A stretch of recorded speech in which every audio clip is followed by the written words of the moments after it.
Halo teman-teman semua, kembali lagi ke channel YouTube saya.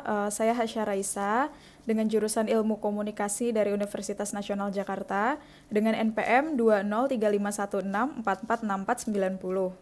Video ini saya buat untuk memenuhi tugas atau ujian tengah semester mata kuliah pengantar ilmu komunikasi.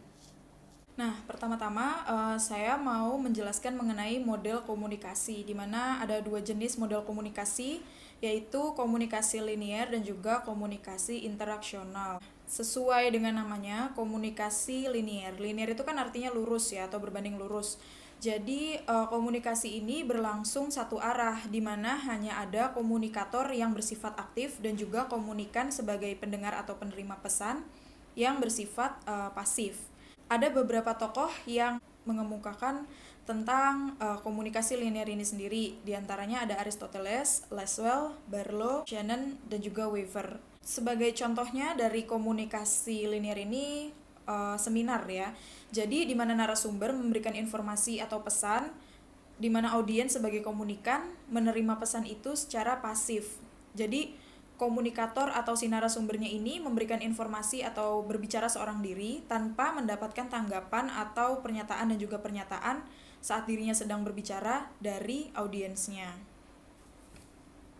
Unsur dari komunikasi model linear ini sendiri sama seperti unsur pada komunikasi yang umumnya, yaitu di mana ada speaker atau komunikator, ada pesan yang disampaikan, dan juga ada komunikan atau penerima pesan. Jadi ini secara dasar dan juga komunikasi yang sangat sederhana di antara jenis-jenis komunikasi yang lainnya. Kemudian yang kedua ada komunikasi interaksional. Nah, komunikasi interaksional ini berlangsung secara dua arah, di mana ada komunikator, ada pesannya, dan juga ada penerima secara umum. Namun ada beberapa komponen tambahan di dalam komunikasi interaksional ini. Ada sender sebagai pengirim pesan, kemudian ada encoding, decoding, interpreter, receiver, message, feedback, medium atau media, dan juga noise atau gangguan. Pada umumnya, komunikasi interaksional ini terjadi pada komunikasi yang melalui media sosial seperti zaman sekarang ini. Misalnya kita berkirim pesan teks via WhatsApp, SMS, atau mungkin aplikasi messenger lainnya. Oke, selanjutnya ada komunikasi verbal dan juga nonverbal. Apa itu komunikasi verbal dan apa itu komunikasi nonverbal? Jadi komunikasi verbal itu adalah suatu komunikasi yang dilakukan dengan cara lisan dan juga tulisan gitu ya. Ini adalah bentuk dari komunikasi verbal.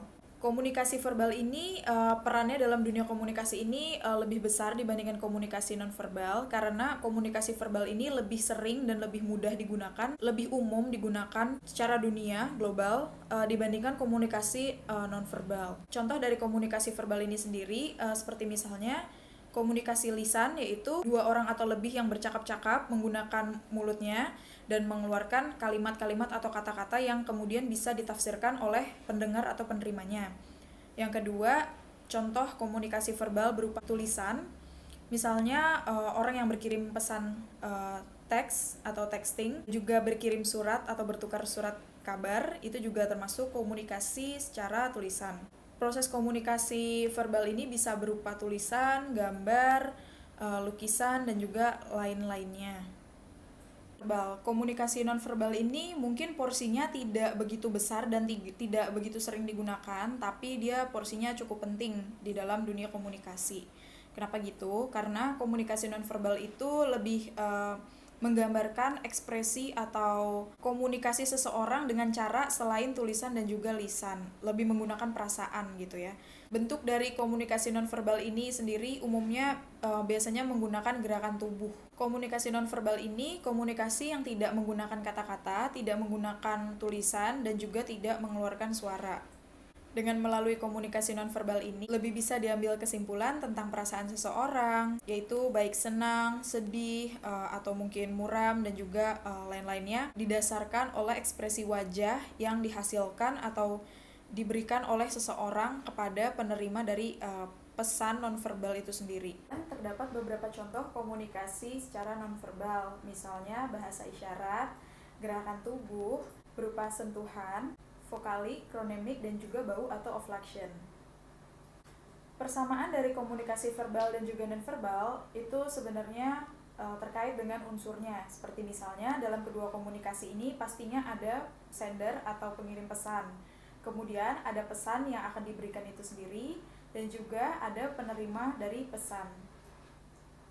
Perbedaan dari kedua komunikasi ini adalah yang pertama kesengajaan niat, yang kedua adalah simbolik.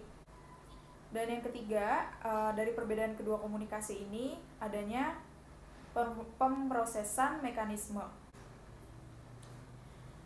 Sekian penjelasan dari saya. Saya yakin teman-teman semua yang menonton video ini pasti mengerti, dan juga saya berharap semoga informasi dan juga pengetahuan yang saya berikan ini bisa bermanfaat bagi teman-teman.